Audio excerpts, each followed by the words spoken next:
We're talking about neurodegenerative disease today, whether that's Alzheimer's, Parkinson's, or MS. Everyone who's diagnosed with those conditions are told they can never get better. They can never reverse the condition, and you'll always be on medication the rest of your life. It's a fallacy, and it's not true, but our medical model is facing annihilation at this point. Most doctors are very unhappy with prescribing medications for the rest of their lives and never getting to the true root cause of their patients' conditions. With Alzheimer's, people will say, well, we have all this amyloid plaquing on the brain, but there's a 30 to 40% of people over the age of 50 who have beta amyloid plaquing on their brain anyways, even when they don't have any symptoms. So the morphology really isn't the cause of the pathology of Alzheimer's.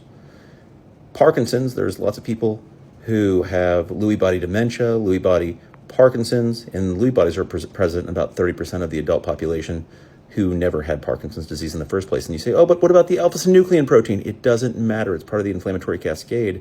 There is a way to reverse Parkinson's.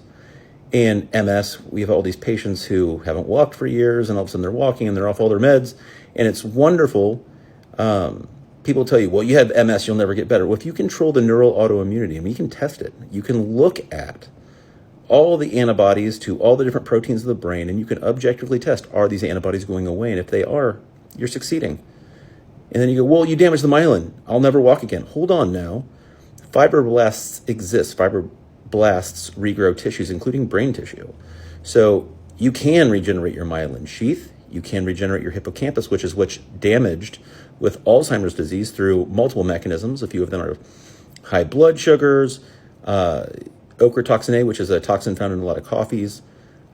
You have HPA Clostridia, which is a bad bacteria that can overgrow in the gut tissue. You can have high lead or mercury. That can damage the hippocampus. You can have an ApoE4 genetic variant, which is the genetic predisposition that creates inflammatory processes of that part of your brain. So you can't eat certain foods. Low thyroid, low testosterone, low estradiol, all of these things can create inflammation in the hippocampus and cause Alzheimer's disease. You can eliminate all of those, and again, it is possible to regenerate your brain tissue. And with Parkinson's, once you can push back on the dopamine pathway, when people are on levodopa and carbidopa, it creates a high level of a certain bad body chemical that will short circuit your ability to produce your own dopamine. You need to figure out why you're damaging the substantia nigra or basal ganglia of the brain. And I want everyone to know that you start off with Parkinson's with dopamine resistance, and then at some point you no longer have dopamine. It is not just an absence of dopamine. All these conditions, there is an answer. Please don't give up just because your doctor told you there is none. The medication a lot of time is blocking your ability to get better, but it is helping you symptomatically in the short term. I hope this is helpful. Feel free to like, comment, and share. I'd like to help anyone out there who are dealing with severe neurodegenerative disease. No one should have to live that way the rest of their life. No one should have to spend the rest of their life dealing with a chronic disease. There's always an answer.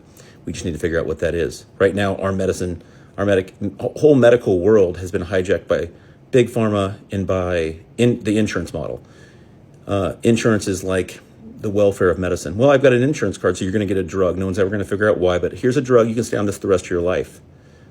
My preference is to figure out why you're sick, tell you exactly how to fix it, hold your hand through the process, and then at some point when we test objectively, all these things are gone. You don't have to be on medication. You don't have to see me the rest of your life. You get to be healthy. Again, like, comment, and share down below. Let me know what you think about that, and if you think that is the appropriate way to practice advanced medicine. You guys have a good day.